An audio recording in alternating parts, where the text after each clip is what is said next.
여러분, 오늘 말씀드릴 이야기는 조금 특별합니다. 리플을 보유하고 계시면서 느끼셨던 그 답답함, 그 기다림의 시간들 말이에요. 작년 대비 457% 올랐다고는 하지만 7월 5,000원에 근접하는 가격에서 지금 4,000원 가격대로 내려와서 도대체 언제 진짜 터지는 걸까 하고 계시잖아요. 그런데 만약 제가 여러분께 이런 패턴이 전에도 있었다고 말한다면 어떨까요? 1988년 어떤 그룹이 있었습니다.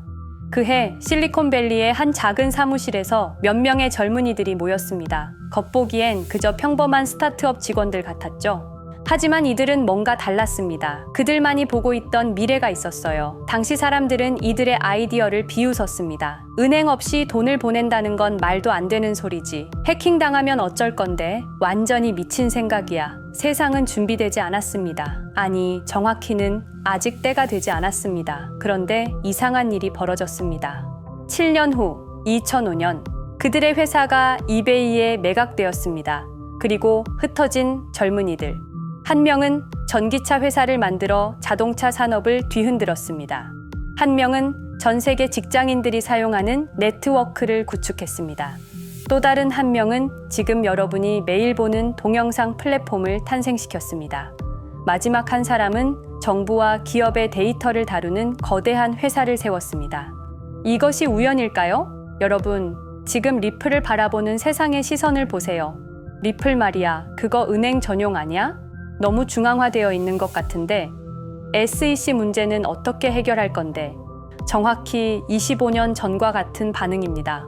그런데 여러분이 이렇게 답답해 하시는 사이에 조용히 어떤 일들이 벌어지고 있는지 아십니까? SEC 소송이 8월에 완전히 끝났습니다. 그들만의 스테이블 코인도 세상에 나왔죠. 전 세계 은행들은 여전히 이 기술을 계속 도입하고 있어요. 하지만 여전히 사람들은 모르고 있습니다.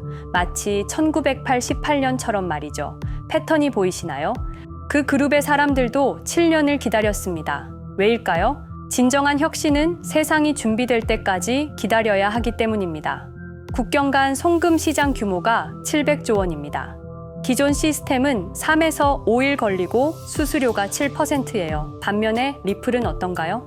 시간은 3에서 5초밖에 걸리지 않고 수수료는 거의 무료라고 봐도 될 정도입니다. 기술적으로는 이미 완벽합니다. 문제는 세상이 아직 이해하지 못하고 있다는 것뿐이에요. 그들이 알고 있던 비밀. 25년 전 그 그룹이 성공할 수 있었던 이유는 단순합니다. 그들은 미래를 먼저 봤기 때문입니다. 남들이 비웃을 때 준비했고 남들이 깨달을 때는 이미 한참 앞서 있었죠. 지금 리플이 3달러 근처에서 머뭇거리고 있다고요? 작년 대비 457% 상승한 건 그냥 시작일 뿐입니다. 역사는 늘 반복됩니다. 그리고 패턴을 아는 사람들은 이미 준비하고 있습니다. 여러분이 지금 느끼고 계신 그 답답함, 그 기다림, 그것이 바로 기회가 오고 있다는 신호일지도 모릅니다. 25년 전 그 그룹처럼 리플의 시간이 곧 올 것입니다. 그리고 여러분은 이미 올바른 자리에 당당히 서 계신 겁니다. 2020년 12월 22일 단 하루 만에 리플은 암살당했습니다.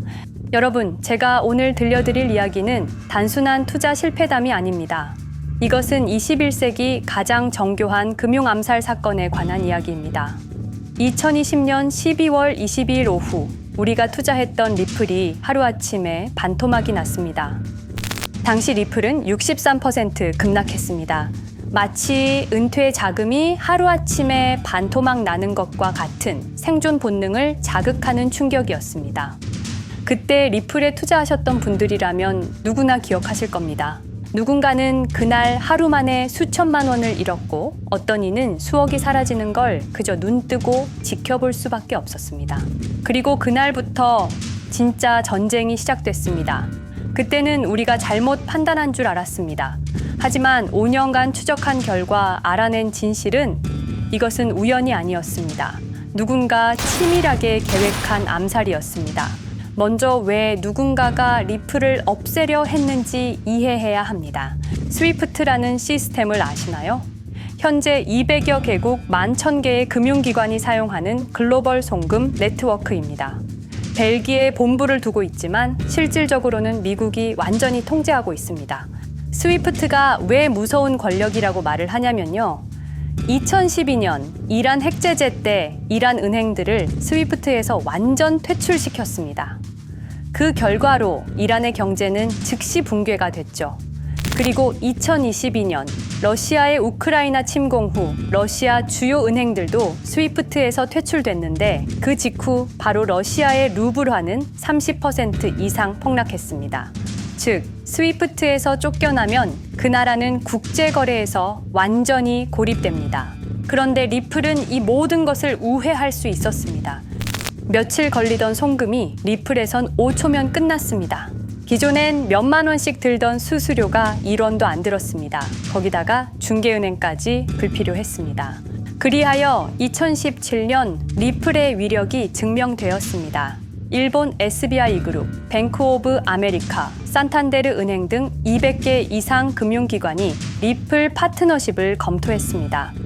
연간 200조 원 규모의 국제 송금 시장에서 리플이 스위프트를 완전히 대체할 수 있다는 것이 증명된 순간, 바로 이때 누군가에게는 생존 위기가 된 것입니다. 리플은 단순한 암호화폐가 아니었습니다. 리플은 미국이 전 세계를 통제하는 금융무기인 스위프트에 대한 직접적인 도전이었습니다. 스위프트는 돈의 흐름을 틀어쥔 지배의 손길이었습니다. 핵보다 강한 권력, 바로 통화망입니다. 리플 사건을 파헤치다 보니 소름 끼치는 단서들이 발견되기 시작했습니다. 첫 번째 단서, 완벽한 타이밍의 미스터리. 2020년 12월 22일의 타이밍을 분석해 보겠습니다. 12월 22일 오후 9시 30분, SEC 의장 제이 클레이튼은 임기 마지막 12시간을 남기고 전격적으로 리플에 대한 기소를 발표합니다. 그 다음 날인 12월 23일, 제이 클레이튼은 SEC 의장직에서 사임하죠. 충격적이게도 바로 다음 날, 제이 클레이튼은 월리버 에셋 매니지먼트라는 헤지펀드의 자문 역할로 합류하게 됩니다. 월리버 에셋 매니지먼트는 당시 리플과 라이벌 구도를 형성하고 있던 비트코인과 이더리움에 우리 돈 8천억이라는 거액을 투자한 회사였습니다. 그런데 클레이튼은 리플을 기소한 바로 다음 날 이 회사의 자문이 되었습니다. 두 번째 단서, 이더리움 특혜의 진실. 2018년 6월 14일, SEC 기업금융국장 윌리엄 힘먼의 충격적인 연설이 있었습니다. 현재 이더리움의 제공과 판매는 증권 거래가 아니라고 본다. 그런데 힘먼은 SEC에 오기 전 심슨 대처라는 로펌에서 근무했는데 이 로펌은 이더리움 엔터프라이즈 얼라이언스 멤버였습니다. 더욱이 SEC, 재직 중에도 해당 로펌으로부터 상당한 수입을 유지하고 있었습니다. 반면 리플은 리플 CEO가 직접 만나서 명확한 지위를 요청했지만 시간이 더 필요하다며 3년을 더 기다리게 했습니다. 세 번째 단서, 결정적 발견. 가장 충격적인 단서를 발견했습니다. 2020년 12월 22일 리플 기소 발표 직전에 누군가 대량의 리플 매도 주문을 넣었다는 정황이 포착되었습니다. 마치 미리 알고 있었다는 듯이 말입니다. 이 흔적들을 추적하던 중 예상치 못한 곳으로 연결되었습니다. 실리콘밸리였습니다. 은행이나 정부가 아니라 테크 기업들이었습니다. 그것도 우리가 혁신과 자유의 상징으로 알고 있던 바로 그 실리콘밸리 말입니다. 이 세 명의 인물, 이 세 개의 사건, 전혀 관련이 없어 보이지만 공통점이 하나 있습니다. 모두가 실리콘밸리 금융 네트워크와 직접 연결되어 있었다는 겁니다. 모든 흔적이 한 곳을 가리키고 있었습니다. 리플을 제거한 배후로 의심되는 세력들, 많은 단서들이 결국 이곳을 가리키고 있었습니다. 바로 페이팔 마피아라는 이름의 거대한 네트워크였습니다. 2002년 10월 3일 페이팔이 이베이에 매각되었습니다. 이때 페이팔을 퇴사한 50명 중 38명이 새로운 기업을 창업하거나 거대한 투자를 시작했습니다. 그들은 서로 관계를 꾸준히 유지하면서 창업한 기업에 서로 투자하고 때로는 동업하면서 상호 성장하는 거대한 네트워크를 만들어냈습니다. 2025년 현재는 우리나라의 GDP보다 큰 규모의 자산을 움직이는 네트워크가 되었습니다. 이제 그들은 기업가가 아닌 제국의 지배자가 되었습니다. AI, 국방, 금융, 심지어 법까지도 전부 그들의 손안에 들어왔습니다. 그중 핵심 인물이 바로 피터 틸인데요. 팔란티어를 창업한 사람입니다. 팔란티어는 CIA, FBI, 미 국방부 등의 정부기관에 데이터 시스템을 독점으로 공급하고 있습니다. 피터 틸이 직접 설립하거나 자문을 한 회사만 무려 59개나 되는데요. 가장 유명한 사례는 페이스북의 첫 외부 투자자였다는 겁니다. 우리 돈 약 6억 정도를 투자해서 수조 원의 수익을 올렸거든요. 그리고 나서 2025년 트럼프 2기 행정부의 공동인수위원회 의장으로 발탁이 된 인물입니다. 2001년 충격적인 9.11 테러 후 그는 우리의 사기 탐지 기술을 국가 안보에 쓸 수 있다며 2003년 펠런티어를 창업했습니다. 창업과 동시에 CIA의 벤처 펀드 인큐텔로부터 투자를 받았습니다. 그리고 피터 틸은 단순히 사업만 한 것이 아닙니다. 정치인을 직접 키워냈습니다. 현재 미국 부통령인 JD 벤스는 피터 틸의 미스릴 캐피탈에서 일했고 피터 틸의 지원을 받아 나르야 캐피탈을 창업했습니다. 트럼프에게 벤스를 소개한 것도 피터 틸입니다. 그리고 일론 머스크, 우리에게는 테슬라, 스페이스X, 그리고 X로 유명한 인물이죠. 머스크 역시 트럼프 2기 행정부에 입각해서 정부 효율 성부, 도지의 수장으로 일했습니다. 연방정부 전체의 예산 삭감 권한을 가진 엄청난 자리였습니다만 지금은 트럼프와 갈등을 벌이고 있기도 하죠. 그런데 그가 트럼프의 2024년 대선 최대 후원자라는 건 변하지 않습니다. 무려 2억 9,148만 달러, 우리 돈으로 약 4,300억 원을 기부했는데요. 머스크는 그때부터 기술과 권력을 통합하려는 제국 건설에 나섰습니다. AI, 화성, 인터넷, 금융, 이제는 인류의 생각 그 자체까지 장악하려 하고 있습니다. 머스크는 원래 트럼프 지지자가 아니었습니다. 오히려 바이든을 지지했죠.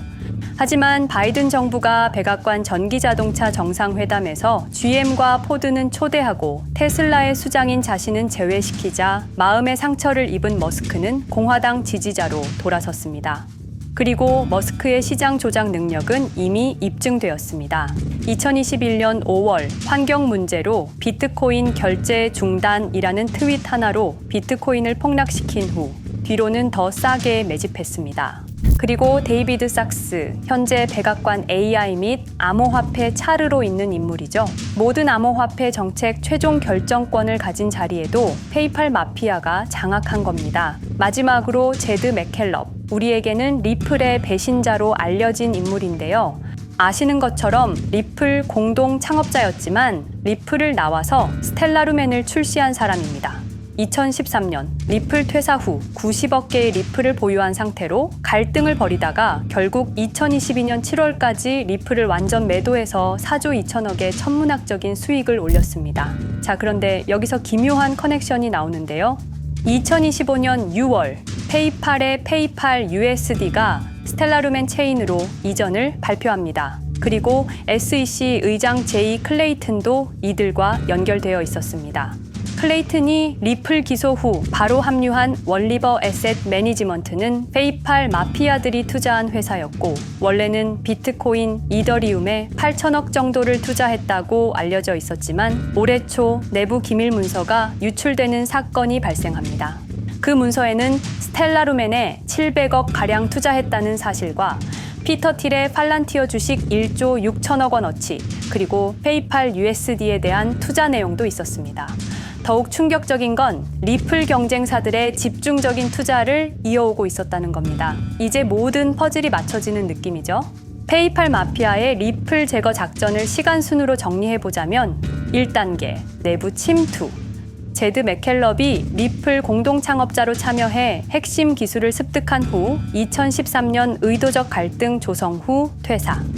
90억 개의 리플을 보유한 채 시한폭탄을 설치했습니다. 2단계, 정부 인프라 구축. 피터 틸의 펠런티어가 2003년 CIA 벤처 펀드 투자로 창업 후 2020년까지 주요 정부기관 핵심 시스템을 장악했습니다.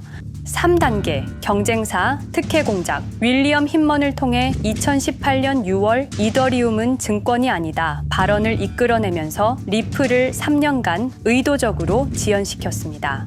4단계, 마지막 일격. 제이 클레이튼이 임기 마지막 12시간 전에 리플을 기소한 후 다음 날 사임, 바로 그 다음 날 리플 경쟁사에 투자하는 회사의 자문으로 합류했습니다. 5단계 대체제 준비. 2023년 8월 페이팔 USD 스테이블 코인을 출시하고 2025년 6월 제드의 스텔라 블록체인으로 확장을 발표했습니다. 제드의 리플 매도 자금이 스텔라 개발에 투입되었습니다. 6단계 정치권 완전 장악. 데이비드 sak스가 모든 암호화폐 정책 최종 결정권을 일론 머스크가 정부 예산 삭감 권한을 피터 틸이 트럼프 인수위원회 공동의장직을 차지했습니다. 동시에 테크 기업들의 로비 활동도 급증했습니다. 메타는 2024년 역대 최고 금액인 2,443만 달러를 로비로 지출.